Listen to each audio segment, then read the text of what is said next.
Hi guys, welcome to Kachi Bachi.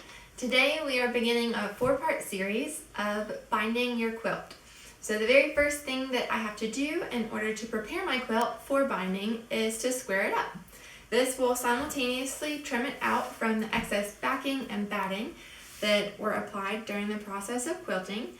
And so in order to do that, I will start with a square ruler of some sort. This is a 10.5-inch square, and then I have a straight edge that's a little bit longer. This is a 12 by 6.5. You can use your 6.5 by 24 or whatever you have on hand. I like this because it works with the amount of cutting space that I have without like overhanging too terribly much. So let's get started. The things that I'm looking at when I'm squaring my quilt will be different depending on if I have a pieced border like I have here, or if I have a straight border on my quilt. So if I had a straight border, that does make things a little bit easier. With this though, I want to make sure that I'm leaving myself a seam allowance in my binding so that I'm not chopping off the points of my border when I apply my binding on. So with this, I will start by putting, now I have a ruler that has a frosted edge that's a 1/4 inch away from the edge of my ruler. So what I'm gonna do is line this up on my corners, but I'm gonna line up that 1/4 inch with the points on my quilt. So if it doesn't quite make it, you can pull at your quilt in one direction or the other. Depending on your piecing, you may or may not nail every single corner. This is, I think, the second quilt that I ever pieced, so it's probably not gonna nail it, but it'll get close enough for me.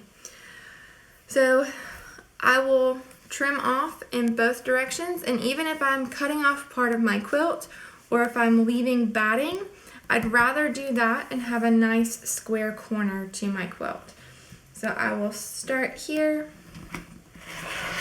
and cut in one direction, and I'm just going to cut all the way past, and then I'm going to hold this and cut in the opposite direction. Now, I probably should have talked about this a little, and I just made a left-handed cut.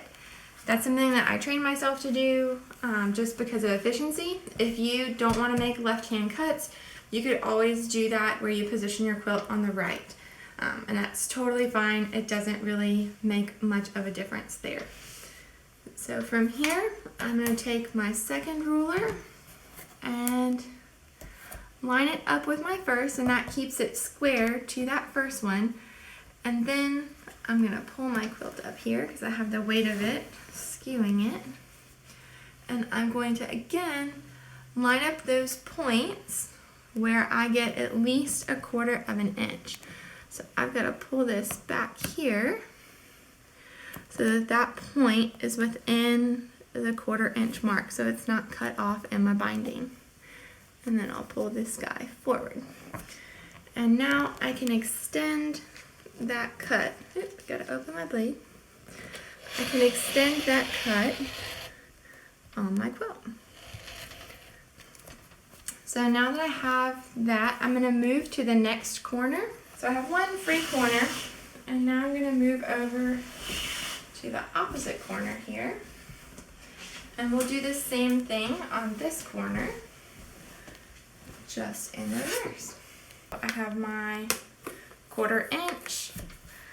I'm going to line that up with my points.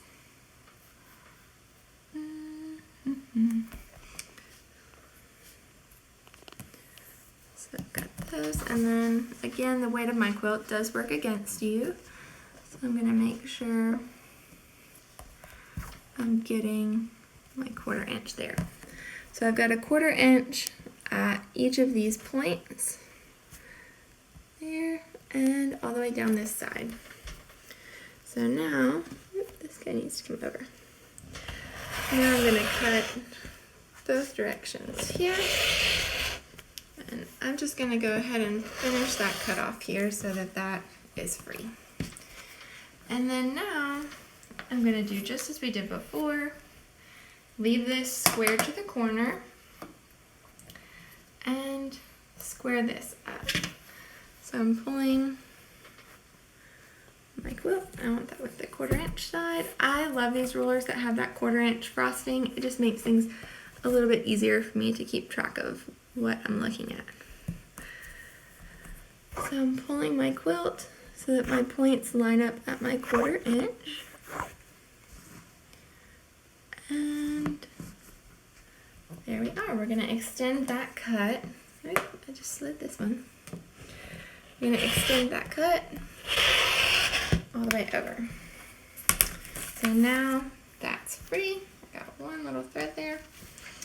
And we're going to join this in the center. So now that I have my corners actually squared, I'm going to join those two cuts in the middle. So I will set aside my smaller ruler and my square ruler and swap to my 6x24. So now I'm taking my 6x24 and I have this distance between where I started squaring my corners to actually continue that straight line. So from here, I'm going to take and just start at one of those edges and continue making sure that I get that 1/4 inch in my points. So I will pull my quilt back until it's within a 1/4 inch of that seam and make my cut. So here we go. And then I have one last little bit to join up. And pull this back, up, and there we have it. So that is one side. I'm going to continue this all the way around my quilt. As I work on the rest of this, let me just go through a few things with you as like working with different types of borders.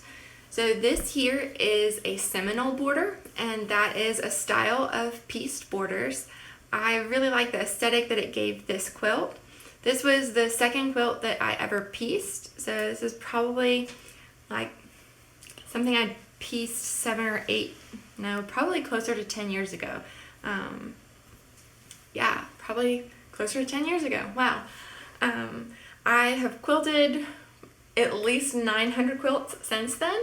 I've probably pieced about 50 or 60 quilts since then, if not more. It just kind of something I haven't kept up with. But the way that this border works is that I have very definitive points that I won't want to cut off.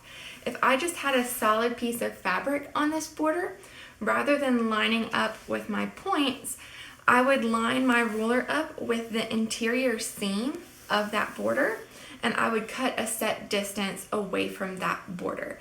That hopefully will allow your quilt to wind up more square than if you just cut off at the edge of the quilt. The other difference, or the thing that can come into play when you're doing borders, is whether you have mitered the corner on your border. If I have mitered that corner, then to me it is much more aesthetically pleasing to have that seam from that miter come all the way to the point of my corner. If I don't do that, then when you put your binding on and you've squared it up, you may have your seam somewhere out here, but the corner of your quilt is actually at that corner, about a 1/2 inch or 1 inch away from that miter, and it's just not aesthetically pleasing to me. So I would rather have that mitered seam end up in my actual corner than I would a square corner in that particular case. Ideally, you will have both of those things and you won't have to worry with fudging that too much. But every now and again, I've squared up a quilt for customers and that miter doesn't land directly on the corner, and so you do end up with a little bit of an unsquare quilt. So that meaning when I fold it up, there's maybe like a 1/2 inch difference in that like lineup. I'd rather have my seam in this corner than I would have those two corners line up and match exactly. That's something to me that would be more noticeable. The only time that anyone would notice if your quilt isn't completely square in that instance is if they actually fold it. And hopefully it's getting used more than it's getting folded and put in a closet. So that's just a personal preference there. We'll probably do a video on that one day down the road. Alright, well now that I have my quilt squared out, I'm just going to share a few extra things with you. One of the things that I do as I am squaring my quilt out is trim off the excess batting that got quilted. So when I'm quilting my quilts, I will always quilt just outside of the quilt, because in case the quilt isn't exactly square, I still want to make sure everything gets quilted.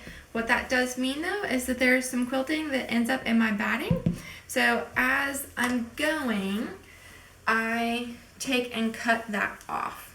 The reason for me is that if I don't do it as I'm going, then I won't do it. So if I just make a pile of these pieces, then they're just gonna sit there and make me feel guilty until I either throw them out, which is a waste, and so I try my darndest not to do that, or give them away, or just have an unfolded mess of guilt sitting there on my floor or in my basket waiting for it to be trimmed out.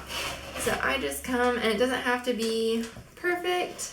I fold it, and I'm cutting through batting and backing here, so that's 4 layers of fabric and then 4 layers of batting. So I trim off the part that's been quilted, and then I can just pull out that little bit of excess binding, and I have my folded up piece of fabric at that point that's ready for me to use, cut into scraps, do whatever. In this case, I will be using my backing to make my binding, and that will be my next video. The thing that I want to look at and make sure of when I'm squaring it is that ideally, when I fold my quilt up now and line up my 2 corners here, once I come all the way down, these corners should line up, and that's what we have there. It's pretty darn close. For being my second quilt, I'm okay with that extra 1/8 of an inch there. It's not going to bother me one bit. So with that, my quilt is now squared up and ready for binding. By having a square quilt, it will be so much easier to turn these corners and get really sharp, crisp corners that are going to lay flat and won't have really wonky angles to them. So this process, doing it right, taking the time to do it right, as opposed to just cutting along the edge of your quilt with a pair of scissors, which totally seen people do, and I'm not going to lie, I've totally done it myself. But this process actually makes the next steps in your binding so much easier. So it's worth the effort, it's worth taking the time, and it's worth doing it right the first time. Thanks for joining us today, and we hope to see you next time. Like this video, subscribe if you want to see parts 2, 3, and 4, and we look forward to having you back.